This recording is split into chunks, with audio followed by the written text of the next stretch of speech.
আসসালামু আলাইকুম। তুমি যদি এইচএসসি 25 ব্যাচের হয়ে থাকো এবং তোমার যদি এখনও কিছু পড়া না হয়ে থাকে, তাহলে তুমি সঠিক ভিডিওটিতে ক্লিক করেছো। আজকের এই ভিডিওটি হচ্ছে শুধুমাত্র তোমার জন্য। প্রথম কথা হচ্ছে, তুমি এই যে পড়তে পারছো না বা তোমার পড়া হচ্ছে না, এই সাইকেল থেকে সবার আগে বের হয়ে নাও। ঠিক আছে? তুমি যদি বেশি টেনশন করো, পড়তে না পারার জন্য টেনশন করো, এতে কি তোমার খুব বেশি লাভ হচ্ছে? খুব বেশি কিন্তু লাভ হচ্ছে না। এই জন্য সবার আগে তুমি যে পড়তে পারছো না সেটার সাইকেল থেকে বের হও। সেকেন্ড কাজ হচ্ছে, তোমার মাইন্ডসেটটা ঠিক করো। তুমি এখনও কিছু পড়ছো না, শুধু শুধু ঘুরে বেড়াচ্ছ, টাইম ওয়েস্ট করতেছো। এটা কি তোমার খুব বেশি উপকার হচ্ছে? খুব বেশি উপকার হচ্ছে না। কাজেই তোমার মাইন্ডসেটটা ঠিক করো, তোমার সর্বোচ্চটুকু দাও, টেবিলে বসো। আজকের এই ভিডিওটি দেখার পর থেকেই তুমি টেবিলে বসতে পারবে ইনশাল্লাহ।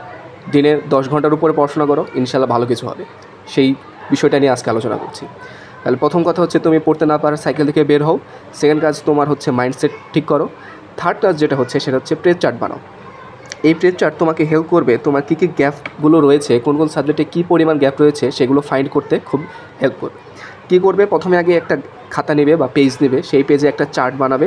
সেই চার্টের ভিতরে তোমার প্রত্যেকটা সাবজেক্ট ওয়াইজ আলাদা তুমি চার্ট বানাতে পারো। যেহেতু তোমার গ্যাপ বেশি, কাজেই তুমি প্রত্যেকটা সাবজেক্টের জন্য আলাদা আলাদা চার্ট বানাও, সমস্যা নেই।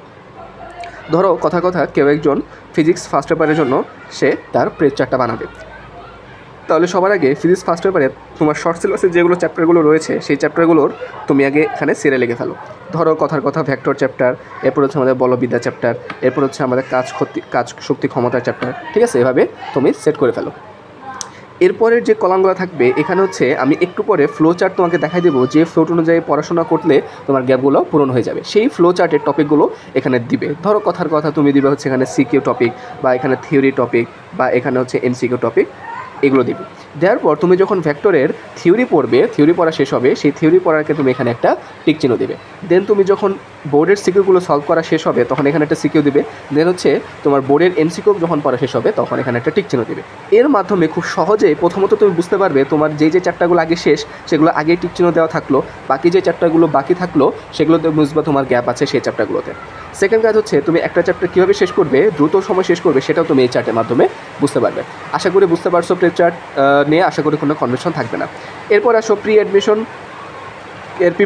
অ্যাডমিশন করবো না কি করবো না। দেখো, তোমার প্রিপারেশন যদি এই একাডেমিক প্রিপারেশন যদি 50 থেকে 60%-এর নিচে হয়, তাহলে আমি বলবো হচ্ছে এখনই প্রি অ্যাডমিশনের পড়াশোনা একবারে টোটালি অফ রাখা উচিত। তুমি আগে তোমার এইচএসসি সিলেবাসটা কভার করো, মোটামুটি 60 to 70% শেষ করো।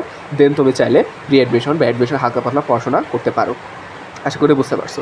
দেন 5 নাম্বার টপিকটা হচ্ছে, ভাইয়া পড়বোটা কি, আসলে আমরা কী পড়বো, একটা চ্যাপ্টার বা একটা সাবজেক্ট বুঝবো কীভাবে যে আমার শেষ হয়েছে। ঠিক আছে?